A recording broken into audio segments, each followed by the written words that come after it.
दोस्तों, एक होता है अमीर, एक होता है बहुत अमीर, और फिर आता है वो आदमी जिसकी दौलत का कोई हिसाब ही नहीं है। और अगर हिसाब है भी तो हमारे ख्यालों में भी हमें उतना पैसा कमाने में शायद 2 जन्म लग जाए। उसी कैटेगरी में आता है भोली सी स्माइल वाला ये शख्स जो अंतरिक्ष में रॉकेट भेजने वाली मशहूर कंपनी का मालिक है। इसी की एक और कंपनी दुनिया की सबसे शानदार इलेक्ट्रिक कार बनाने के लिए भी जानी जाती है। ये आदमी बड़े बड़े शहरों के नीचे 3D टनल्स बनाने वाली कंपनी भी चलाता है, और यही है जो इंसानी दिमाग को मशीन से जोड़ने वाली टेक्नोलॉजी तैयार कर रहा है। जी हाँ, ये फ्यूचरिस्टिक हैं और बैरियर फ्री थिंकर हैं। दुनिया का सबसे अमीर शख्स कहलाने की रेस में बाजी मार लेने वाला ये आदमी है एलॉन मस्क। इनसे जुड़े किस्से कहानियां तो आपने खूब सुने होंगे, मगर आम सी दिखने वाली इनकी जिंदगी में बहुत कुछ ऐसा है जो इन्हें पूरी दुनिया से अलग एक खास पहचान दिलाता है। तो चलिए आज की इस वीडियो में आपको लेकर चलते हैं अरबपति एलॉन मस्क की लाइफ के एक शानदार सफर पर। दोस्तों, एलॉन मस्क को सदी का सबसे क्रांतिकारी आदमी कहा जाए तो शायद कुछ गलत नहीं होगा। इनके काम करने का तरीका और सोचने का तरीका सबसे अलग है। इनका मानना है कि प्रॉब्लम वास्तव में एक प्रॉब्लम नहीं है, बल्कि सॉल्यूशन ढूंढना सबसे बड़ी प्रॉब्लम है। दुनिया कहती है failure is not an option, मगर ये कहते हैं फेल्योर इज द ऑप्शन। कोई अगर कहे कि ये नहीं हो सकता तो वो इन्हें बर्दाश्त नहीं। इनका कहना है कि होगा, जरूर होगा। गोल नहीं बदलेगा, बस उसे अचीव करने की टेक्निक्स बदल सकती हैं।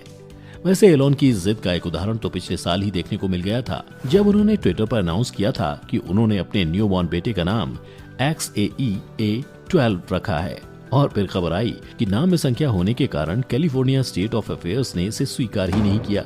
ऐसे में कोई और होता तो शायद नाम ही बदल डालता, मगर एलॉन ने एक अलग रास्ता ढूंढ निकाला। उन्होंने 12 को रोमन भाषा में लिखकर नाम बना डाला XAEAXII। मैं नहीं कर सकता, ऐसा नहीं हो सकता, ये शब्द उनके लिए मायने ही नहीं रखते। लोगों ने कहा कि इंटरनेट बैंकिंग तुम्हारे बस का नहीं है, उन्होंने पेपल बना दी। लोगों ने कहा ऑटोमोबाइल की दुनिया में फोर्ड और शेवले जैसी बड़ी कंपनियां 70-80 सालों से अपना डेरा जमाए हुए हैं, उनके कंपटीशन में नहीं उतरा जा सकता। तो एलॉन ने इलेक्ट्रिक कार की दुनिया में कदम रखा और 2003 में आई टेस्ला ने आज सबकी बोलती बंद कर दी। लोगों ने कहा कि रॉकेट सिर्फ सरकारी बना सकती है। फिर एलॉन मार्केट में स्पेस एक्स ले आए, जो कि रॉकेट बनाने वाली पहली प्राइवेट कंपनी बनी। इनके भोकाली दिमाग में आए बहुत सारे फ्यूचरिस्टिक विजन्स में से एक है कि इंसानों को सिर्फ एक ग्रह तक ही सीमित नहीं रहना चाहिए। जिस तरह एक एस्टेरॉयड की वजह से डायनासोर्स की पूरी प्रजाति का नाश हो गया था, उसी तरह से हो सकता है कि आने वाले समय में कभी विश्व युद्ध छिड़ जाए, न्यूक्लियर धमाकों से ये दुनिया खत्म होने के कगार पर पहुंच जाए और इंसानों का नामो निशान ही न बचे। तो हमारी सभ्यता को पूरी तरह से खत्म होने से बचाने के लिए हमें दूसरे ग्रहों पर भी अपना डेरा जमाना होगा। इनका विजन इतना शार्प और पक्का है कि सिर्फ एक ही साल में एलॉन की इनकम मुकेश अंबानी की नेटवर्थ से भी ज्यादा हो गई। जहां साल 2020 की शुरुआत में वो 27 बिलियन डॉलर्स के साथ दुनिया में 35वें सबसे अमीर आदमी थे, वहीं महज एक साल में लगभग 150 बिलियन डॉलर से ज्यादा की कमाई करके उन्होंने पूरी दुनिया को हैरान कर दिया। और हाल ही में उनकी कंपनी ने एक बड़ा उछाल देखा था, जिसके बाद वो बिल गेट्स और जेफ बेजोस को पछाड़ते हुए दुनिया के सबसे अमीर शख्स बन गए थे।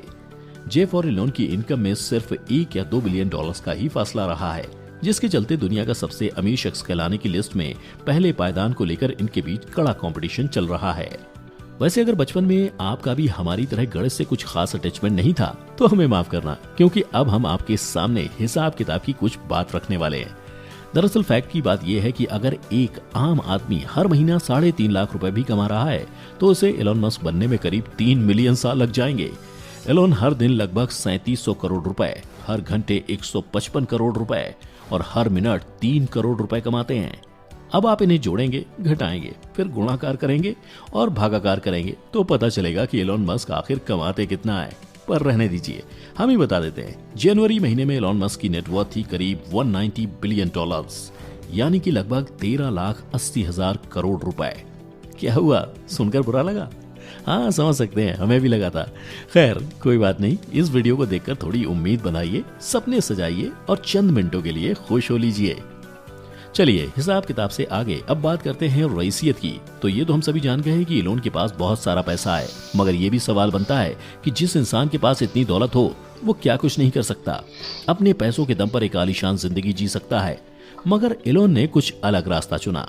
दरअसल एलॉन उन लोगों में से हैं जो अपने पैसों को खुद के पास न रखकर चैरिटी या इन्वेस्ट कर देने में यकीन करते हैं। साल 2012 में वो द गिविंग प्लेज नाम की एक संस्था से भी जुड़े थे। ये संस्था लोगों को अपनी कमाई का ज्यादातर हिस्सा सोशल कॉज के लिए देने के लिए प्रेरित करती है। वॉरेन बफेट और बिल गेट्स जैसे लोग भी इसके साथ जुड़े हुए हैं। वहीं साल 2016 में उन्होंने टेस्ला के तकरीबन $255 मिलियन के स्टॉक अपने ही चैरिटेबल फाउंडेशन मस्क फाउंडेशन को डोनेट कर दिए थे। बाकी अमीरों की तरह एलोन किसी प्राइवेट आइलैंड या प्राइवेट यार्ड के मालिक नहीं है, न ही उन्हें पार्टीज करने का, वेकेशंस का शौक है। वो साल भर में सिर्फ 1 या 2 हफ्ते के लिए ही छुट्टियों पर जाते हैं। वैसे एलोन के बारे में यही कहा जाता है कि उन्हें कोई रईसी शौक नहीं है और वो मैटेरियलिस्टिक चीजों पर अपना ज्यादा पैसा खर्च नहीं करते, मगर उनका एक शौक ऐसा है जो वाकई में उनकी रईसियत को दिखाता है, और वो है कारों का शौक। एलोन को न सिर्फ लेटेस्ट मॉडल की लग्जरी कार्स पसंद हैं, बल्कि विंटेज गाड़ियां भी उन्हें लुभाती हैं। इनकी कार कलेक्शन में शामिल है 1920 में रिलीज होने वाली फोर्ड मॉडल टी, जो कि अपने दौर में बेहद ही इन्फ्लुएंशियल कार मानी जाती थी। आज के टाइम में इस कार की कीमत करीब 14 लाख रुपए है। इसके अलावा 1967 में बनी E type Jaguar roadster car Elon की पसंदीदा कार है, जिसकी कीमत लगभग 3 से 5 करोड़ रुपए है। एलोन बचपन से ही इस कार को खरीदना चाहते थे और अपनी पहली कमाई में उन्होंने इस शौक को पूरा कर लिया। लग्जरी कारों के अलावा एलोन के पास कुछ एवरीडे कार्स भी हुआ करती थी, जिनमें BMW M5 sports car, Audi Q7 और Porsche 911 जैसी कुछ कारें शामिल हैं। मगर साल 2013 में एक ऑक्शन के दौरान एलोन ने 1976 मॉडल की लोटस स्पिरिट सबमरीन कार को लगभग 6.5 करोड़ में खरीदा था। बता दें कि 1977 में आई film James Bond the spy who loved me के एक सीन में इसी कार का इस्तेमाल किया गया था। मूवी में ये स्पोर्ट कार पानी में जाते ही एक सबमरीन में कन्वर्ट हो जाती है। एलोन का कहना है कि इस कार को खरीदने के बाद उन्होंने अपनी बाकी सभी कारों को बेच दिया है और अब उनके पास मॉडल टी और जैगुआर को छोड़कर कोई भी गैसोलीन पावर्ड कार नहीं है। हालांकि एलोन सबसे ज्यादा अपनी खुद की कार टेस्ला को ड्राइव करना ही पसंद करते हैं। उनके पास टेस्ला का एक यूनिक साइबर ट्रक भी है। कारों के अलावा एलोन के पास अगर कोई सबसे महंगी चीज है तो वो है उनके प्राइवेट जेट्स। मस्क के पास 2 gulf stream private jets G550 और G650 हैं, जिनकी कीमत लगभग 470 करोड़ रुपए है। 17 से 20 पैसेंजर्स की कैपेसिटी वाले इन जेट्स का इस्तेमाल वो एक फैक्ट्री से दूसरी फैक्ट्री में जाने के लिए करते हैं। कभी कभी तो वो इन्हीं जेट्स में सो भी जाते हैं। आपको ये जानकर हैरानी होगी कि एलोन के पास अपना कोई घर भी नहीं है। अपनी कंपनी को शुरू करने से पहले एलोन रियल एस्टेट का बिजनेस किया करते थे और उनके पास काफी सारी प्रॉपर्टीज भी थी। मगर मई 2020 में उन्होंने अनाउंस किया कि वो अपनी सारी फिजिकल प्रॉपर्टीज बेच रहे हैं और कोई भी घर अपने पास नहीं रखेंगे। जब एक सोशल मीडिया यूजर ने उनसे पूछा कि आपने ऐसा क्यों किया, तो एलोन ने रिप्लाई किया, आजादी। उनका मानना है कि घर में होने से इंसान एक ही जगह और एक ही शहर में अपना ज्यादातर समय बिताने को मजबूर हो जाता है और घर ना होने पर आप दुनिया में कहीं भी रह सकते हो।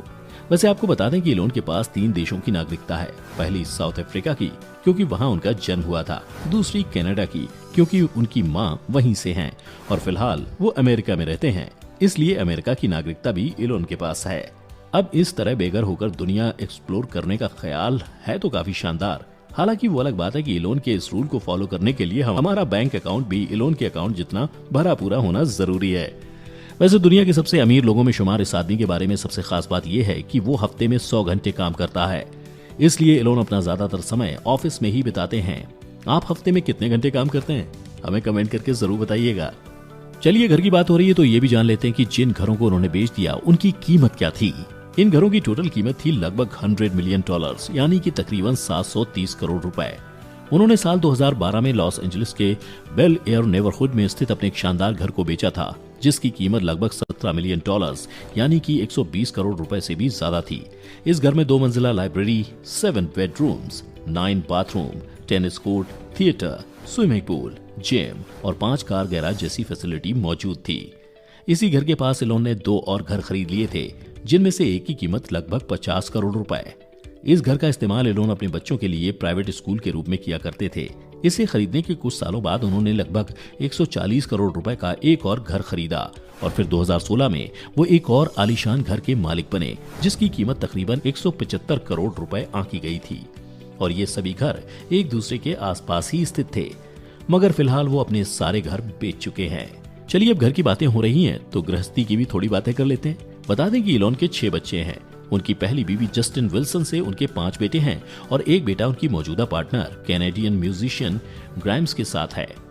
अपने काम से फ्री होकर एलोन को अपने बच्चों के साथ वक्त बिताना पसंद है और फ्री टाइम में वो बच्चों के साथ वीडियो गेम, चेस और ब्रेन एक्टिविटीज वाले गेम्स खेलना पसंद करते हैं। वैसे ये तो बहुत आगे की बात है, पहले ये जान लेते हैं कि एलोन की इस क्रांतिकारी दास्तान की शुरुआत कब हुई, यानी कि वो इतने अमीर कैसे बने। तो ये सब शुरू हुआ था जब 28 जून 1971 वाले दिन साउथ अफ्रीका के प्रिटोरिया शहर में एक तगड़े दिमाग ने जन्म लिया। एलोन की मां मे मस्क एक कैनेडियन मॉडल थीं और इनके पिता एरोल मस्क इलेक्ट्रोमैकेनिकल इंजीनियर थे। साल 1980 में इनके माता पिता का डिवोर्स हो गया था, जिसके बाद एलोन ने अपने पिता के साथ रहना चुना। हालांकि अपने इस फैसले का उन्हें आज भी अफसोस है। एरोल एक अच्छे पिता नहीं बन पाए और एलोन की माने तो उनके पिता ने हर वो बुरी चीज उनके साथ की जिसके बारे में कोई सोच भी नहीं सकता। स्कूल में भी एलोन को बहुत बुली किया जाता था। एक बार तो कुछ लोगों ने उन्हें इतना पीटा कि उन्हें हॉस्पिटल में भर्ती होना पड़ा। इधर घर में उन पर ध्यान देने वाला कोई नहीं था। ऐसे में एलोन काफी चुपचाप रहने लगे। कभी कभी तो वो अपनी ही सोच में इतना खो जाते थे कि कोई उन्हें बुलाता भी तो उनका ध्यान नहीं जाता और लोग सोचते कि एलोन बहरे होते जा रहे हैं। मगर धीरे धीरे वक्त बदला और उन्होंने किताबों को अपना दोस्त बना लिया। 10 साल की उम्र में एलोन ने इतनी किताबें पढ़ ली थीं जितना एक ग्रेजुएट भी नहीं पढ़ पाता। वो घर के बैकयार्ड में बैठकर इंटरनेट से सीख कर रॉकेट्स बनाने की प्रैक्टिस किया करते थे। जैसे जैसे टीनेज की तरफ बढ़ रहे थे, उनका रुझान कंप्यूटर प्रोग्रामिंग की तरफ बढ़ने लगा। 12 साल की उम्र में उन्होंने अपनी पहली कमाई की थी, जब उन्होंने घर में बैठे बैठे ब्लास्टर नाम का एक वीडियो गेम तैयार किया था और एक लोकल मैगजीन ने उनसे ये गेम करीब $500 में खरीदा था। मगर सही मायनों में एलोन के बिजनेस जर्नी की शुरुआत साल 1995 में हुई, जब उन्होंने अपने भाई किम्बल के साथ मिलकर Zip2 नाम की एक सॉफ्टवेयर कंपनी शुरू की। इनकी कंपनी को इन्वेस्टर्स मिले, कंपनी ने ग्रो भी किया, मगर फिर मार्केट के हालातों को देखते हुए बोर्ड ऑफ डायरेक्टर्स ने Zip2 को कॉम्पैक्ट कंपनी को $307 मिलियन में बेच दिया, जिनमें से $22 मिलियन एलोन के हिस्से में थे, जो कि एक यंग लड़के के लिए काफी बड़ा अमाउंट था। एलोन चाहते तो इन पैसों को रखकर मौज कर सकते थे, मगर वो एक के बाद एक नई कंपनियां शुरू करते गए और भविष्य को बेहतर बनाने के लिए अपना सारा पैसा फ्यूचरिस्टिक कंपनीज में लगा दिया। कॉम्पैक्ट से मिला सारा पैसा उन्होंने X.com नाम की एक ऑनलाइन फाइनेंशियल कंपनी शुरू करने में लगा दिया। इस कंपनी का दावा था कि वो पैसा ट्रांसफर करने की व्यवस्था में क्रांति लाने वाली है। मस्क की इस कंपनी को आज पेपल के नाम से जाना जाता है, जिसे साल 2002 में ईबे ने खरीद लिया था। इसके लिए मस्क को $165 मिलियन मिले थे। एलोन यही नहीं रुके, उन्हें हमेशा से साइंस फिक्शन में काफी दिलचस्पी थी। ऐसे में अब वो कल्पनाओं को हकीकत में बनाने की तरफ चल दिए थे। उन्होंने स्पेस एक्सप्लोरेशन की तकनीकों पर काम करना शुरू किया और इस प्रोग्राम को स्पेस एक्स नाम दिया गया।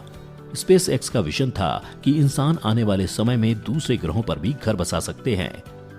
अगर आपको याद हो तो अमेरिकन इंडस्ट्रियलिस्ट हेनरी फोर्ड की एक सोच ने ऑटोमोबाइल इंडस्ट्री को कमर्शियली वायबल बना दिया था।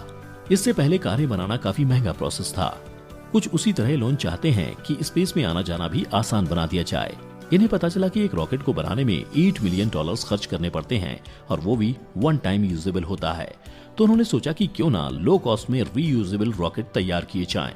स्पेस एक्स का ही एक और महत्वाकांक्षी प्रोजेक्ट है स्टारलिंक। इसके जरिए एलोन दुनिया के हर कोने में इंटरनेट की पहुंच बनाना चाहते हैं।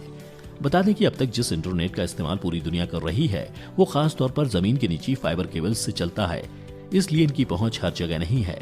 स्टारलिंक प्रोजेक्ट में एलोन सैटेलाइट के जरिए तेज और ज्यादा कवरेज वाला इंटरनेट दुनिया को प्रोवाइड करवाने की तकनीक तैयार कर रहे हैं। इसके लिए हजारों सैटेलाइट्स को लॉन्च किया जा रहा है। सैटेलाइट्स का ये नेटवर्क दुनिया को तेज इंटरनेट प्रोवाइड करवाएगा।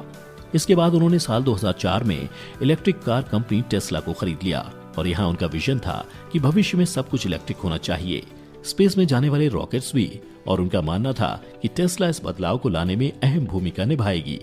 वो पेट्रोल के खर्चे से लोगों को छुटकारा दिलाने के लिए काम कर रहे हैं। साथ ही वो ड्राइवरलेस गाड़ियां बनाने की तैयारी भी कर रहे हैं। वैसे दुनिया में समस्याएं और भी तो हैं, और दुनिया बदलने की एलोन की नीति भी हर साल नई सोच के साथ आगे बढ़ रही थी। उनका अगला लक्ष्य था दुनिया से एनर्जी की समस्या को कुछ कम किया जाए। ऐसे में साल 2006 में उन्हें एक सोलर एनर्जी बनाने वाली कंपनी सोलर सिटी का ख्याल आया। उड़ान तो काफी ऊंची थी, मगर एक वक्त वो भी था जब स्पेस एक्स के बनाए रॉकेट फेल हो रहे थे। टेस्ला भी अपनी मेकिंग कॉस्ट और सेल की वजह से बर्बाद हो रही थी और तमाम कंपनियों में अपनी संपत्ति लगा देने के बाद एलोन दिवालिया होने के कगार पर पहुंच गए थे। मगर इन्होंने तय किया कि ये एक बार और ट्राई करेंगे। 3 रॉकेट लॉन्च फेल होने के बाद साल 2008 में किसी तरह उनका चौथा प्रयास सफल रहा और फिर उन्हें नासा की तरफ से लगभग $1.5 बिलियन का कॉन्ट्रैक्ट मिला। इसके बाद एलोन ने पीछे मुड़कर नहीं देखा आज स्पेस एक्स रीयूजेबल रॉकेट्स बनाने वाली दुनिया की पहली प्राइवेट कंपनी है और टेस्ला ने अपनी शानदार डिजाइन्स और फीचर्स की मदद से मार्केट में कितने बड़े झंडे गाड़े हैं ये बोलकर बताने की जरूरत तो है नहीं। वैसे अब तक तो आप समझ ही गए होंगे कि वो अपनी कमाई को किस तरह उड़ाते हैं। जी हाँ, वो एक के बाद एक नई कंपनीज में इन्वेस्ट करते रहते हैं या अपना एक अलग ही इन्वेंशन ले आते हैं। देखा जाए तो पेपाल को छोड़कर मस्क ने जितनी भी कंपनीज में इन्वेस्ट किया है वो सभी इंसानों के अस्तित्व से जुड़े 3 खतरों पर केंद्रित हैं। जलवायु परिवर्तन, एक ही ग्रह पर इंसानी निर्भरता और इंसानी प्रजाति का किसी काम का न रह जाने का खतरा, यही उनके सबसे बड़े मिशन है। उनकी पहली सोच यानी जलवायु को बेहतर बनाने के एक और प्रयास के रूप में साल 2016 में उन्होंने नींव रखी दी बोरिंग कंपनी की।